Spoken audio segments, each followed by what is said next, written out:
Se vocês se lembram, domingo passado, as pessoas diante do Cristo, que acalmava a tempestade, o mar, o vento, as pessoas diziam: quem é esse que até o vento e o mar obedecem?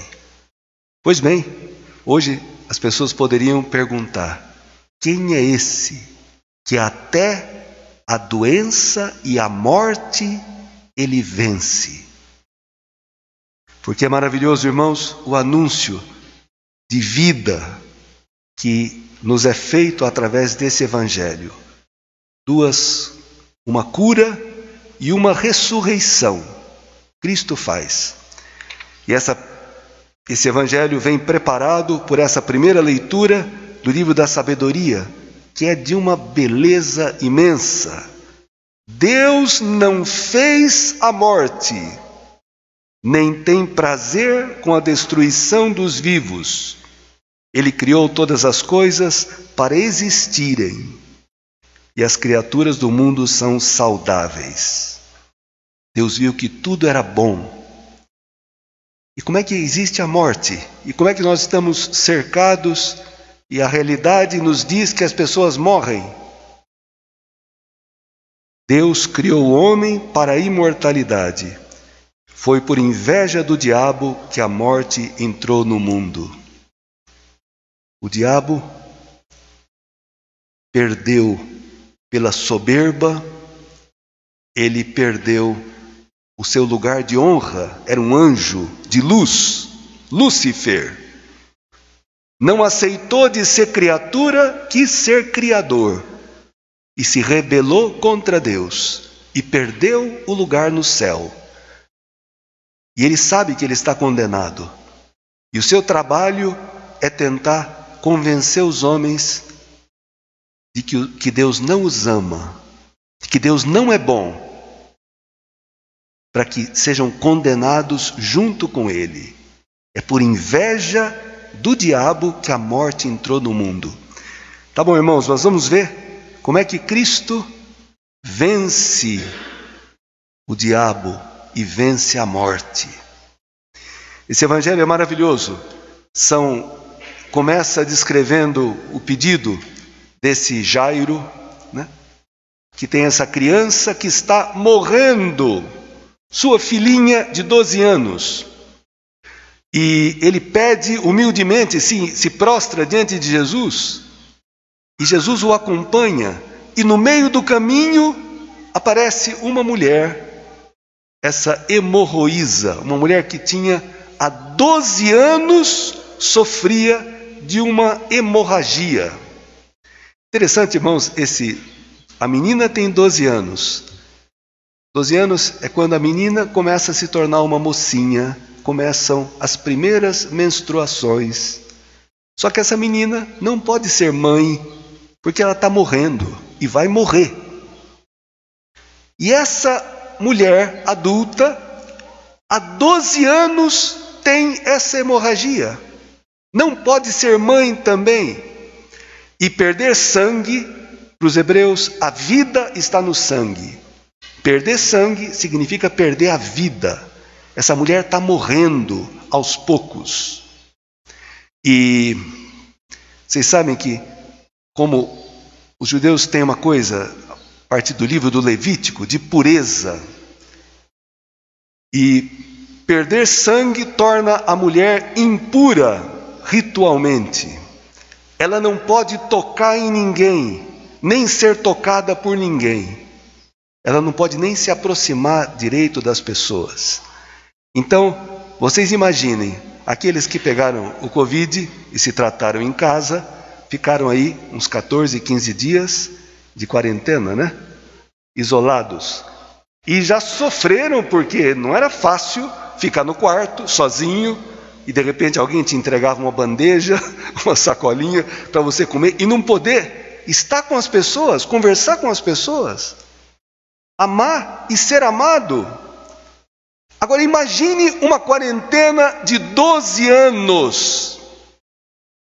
A situação dessa mulher, que não podia se aproximar das amigas, dos parentes, não podia ter relação com Não sei se tinha marido ou não, aqui não fala.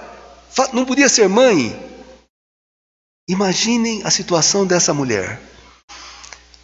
Mas olha como o Evangelho é maravilhoso. Cada detalhe, cada palavra aqui tem uma riqueza extraordinária de significado para a nossa vida. São duas catequeses também sobre a fé. Essa mulher diz assim: há 12 anos estava com uma hemorragia. Tinha sofrido nas mãos de muitos médicos. Gastou tudo o que possuía e, em vez de melhorar, piorava cada vez mais. Também nós, irmãos, temos uma hemorragia. Também nós perdemos a vida. E também nós buscamos muitos médicos para tentar nos curar. Tem pessoas que procuram preencher o seu vazio e o seu medo da morte com o dinheiro, com o trabalho. Outros com o sexo, outros com a bebida, outros com a droga. Muitos médicos, muitos ídolos para tentar estancar a hemorragia que tem, a falta de sentido, a perda do sentido da vida. E piorando cada vez mais. Mas o que acontece com ela? Tendo ouvido falar de Jesus, a fé vem pelo ouvido. Ouvir falar de Jesus. Ela aproximou-se dele por detrás, no meio da multidão, e tocou na sua roupa. Porque ela pensava: se eu ao menos tocar na roupa dele, ficarei curada. Mas ela sabia o risco que ela estava correndo. Porque a multidão, presta atenção, diz que Jesus estava no meio de uma multidão e era comprimido por ela, pela multidão. Todo mundo estava tocando em Jesus. Mas só essa mulher foi curada. Todo mundo estava esbarrando em Jesus, mas só ela o tocou com o desejo de ser curada, arriscando de ser apedrejada se ela fosse descoberta, porque todo mundo que ela tocava, e era impossível não tocar, ficaria impuro ritualmente. Então ela foi muito ousada, muito corajosa, porque ela também já não tinha outro recurso. Ela toca no manto de Cristo e diz: a hemorragia parou imediatamente e a mulher sentiu dentro de si que estava curada da doença. Jesus percebeu que uma força tinha saído dele e, voltando-se para a multidão, perguntou: quem me tocou? Os apóstolos deram uma risada e falaram: o senhor está ficando doido? Está todo mundo te tocando. Como é que o senhor pergunta quem me tocou? Não. A força que saiu de Cristo foi por uma pessoa que o tocou. Força em grego é dinamis. Jesus sentiu que saiu dele, que alguém o tocou com fé. Alguém o tocou querendo ser curado de alguma coisa. Por isso, irmãos, que hoje, nessa Eucaristia, a palavra sempre se cumpre. Eu não sei quem aqui está com desejo de ser curado de alguma coisa. Curado do seu egoísmo, curado do seu orgulho, curado da sua ira, da sua violência. Tem gente com estopim curto que primeira dificuldade estoura e causa um desconforto, né? Curado do quê? Não sei, você está dependente da pornografia, não consegue viver sem. E aquilo te estraga a mente e a tua relação, tua intimidade com a esposa. Curado do quê? Você tem um ressentimento de alguém que você não consegue perdoar. Mas você quer ser curado? Te interessa tocar a Jesus? Ou você não precisa de nada? Porque, irmãos, nós podemos, está aqui uma multidão. Não somos uma multidão, mas somos muitos. Podemos tocar a palavra, tocar a Eucaristia e não sermos curados de nada. Lamentável seria. Mas por isso que hoje é preciso que Deus me ajude a me perguntar: Senhor, eu quero te tocar. Você acredita que Cristo tem essa força? O que é essa força, irmãos, que sai de Cristo? É o Espírito Santo. É o amor. O que cura, o que estanca a nossa hemorragia é o amor de Deus, não um amor qualquer. A nossa esperança não decepciona, diz a carta aos Romanos, capítulo 5, porque o amor de Deus foi derramado nos nossos corações pelo Espírito Santo que nos foi dado. Se você toca Cristo e recebe dele o Espírito, o amor, você se sente saciado, amado. Você é capaz de perdoar a ofensa mais terrível, você perdoa, porque você está cheio de amor. Você começa a enxergar as pessoas com outros olhos. Aquela ânsia de riqueza, de bens, de seguranças, diminui, acaba. Porque você tem a verdadeira segurança, você tem Deus, você tem a vida eterna dentro de você. Aquela competição, aquela rivalidade, aquele ciúme, aquela inveja dos outros, acaba. Porque você se sente a pessoa mais rica, mais feliz do mundo, com o que você tem, com o que você é. Você não precisa mais olhar para o outro assim como um competidor, como um inimigo. Você se reconcilia com você, com a tua história, com Deus, com os outros. Tocar a Cristo. Hoje nós podemos tocar a Cristo.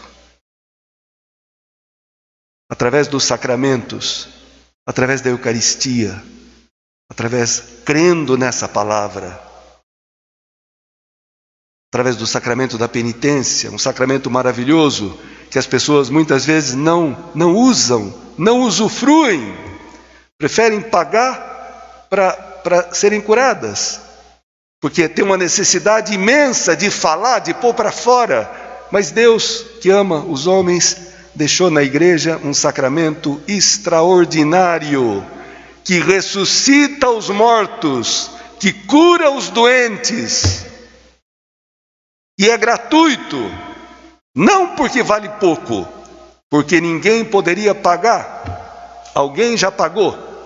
A segunda leitura tem uma frase que é para escrever e colocar num quadro, fala assim, São Paulo está exortando os coríntios a serem generosos numa coleta, porque os cristãos de Jerusalém estão passando fome. E Paulo, que pregou para os gentios, visita essas comunidades e fala: olha, vocês têm a oportunidade agora de ajudar aqueles irmãos que, de onde vocês receberam a fé, o Espírito Santo, a graça de Deus, agora precisam de uma ajuda material. E vocês são chamados a essa boa obra, ajudar aqueles irmãos. Porque, irmãos, quem tem o Espírito Santo não vive no egoísmo, pensa nos outros, descobre a alegria de amar, de servir, de ser útil às pessoas, encontra o sentido da vida no amor, não em viver egoisticamente para si. Pois bem, mas São Paulo fala: conheceis a generosidade de nosso Senhor Jesus Cristo. E a palavra traduzida por generosidade não é bem essa, é caris, é graça. Conheceis a graça de nosso Senhor Jesus Cristo, que sendo rico se fez pobre por causa de vós, para vos enriquecer com a sua pobreza. São Paulo gosta dessas coisas que parecem contraditórias. Como é que alguém pode enriquecer o outro com a sua pobreza? Vocês já viram uma pobreza que enriquece? Vou explicar. Ele, Jesus, sendo rico, sendo Deus e tendo a condição divina, imortal, onipotente, onisciente, tudo, se fez pobre, se fez carne, se fez homem, como eu, como você. Nosso corpo, irmãos, é uma máquina maravilhosa, mas é de uma fragilidade extrema. Deus se fez isso que você é, que eu sou, se fez pobre para nos enriquecer, nos tornar divinos, imortais, com a sua pobreza, com a sua humanidade. Por isso, Cristo se fez homem num presépio, filho de Maria, de José ali, e depois foi para a cruz com aquele corpo que ele pegou da Virgem Maria, aquele corpo, aquela carne mortal. E para quê? Para que a sua dinamis, o seu poder, a sua força, o seu espírito, o seu amor fosse derramado no teu coração, no meu coração, e saciasse, estancasse essa hemorragia. Santo Agostinho vai dizer: o nosso coração foi feito por ti, Senhor, e não descansa enquanto não repousa em ti. Pode buscar nos homens, na cultura, na ciência, na economia, no dinheiro, no que você quiser, pode buscar, mas ninguém venceu a morte, a não ser Cristo Jesus. Tá bom, então, a mulher, quando ela viu que Cristo queria saber, não queria uma cura roubada, assim, anônima. Ele pergunta: quem é? Aqui fala que ela está morrendo de medo e de tremor. O medo não era de Jesus, o medo era dos homens que estavam ali, de ser apedrejada por ser uma mulher impura que estava tornando todo mundo impuro. E ela vai e conta toda a verdade diante de Cristo, e escuta de Cristo essas palavras maravilhosas: filha, a tua fé te salvou, vai em paz, fica curada desse teu mal. Cristo sabia do sofrimento, da solidão, da tristeza, da situação terrível daquela mulher, como sabe da tua e da minha, e Ele tem compaixão, Ele tem misericórdia, Ele nos conhece e quer nos dizer: filho, filha, tua fé te salvou, você confiou em mim, você se arriscou um pouquinho, você me tocou e eu pude te dar aquilo que eu vim te trazer, meu espírito, meu amor, que resolve que você tenha vida eterna. A minha vida é tua vida, o meu espírito é teu espírito. Percebe, irmãos, que coisa grandiosa?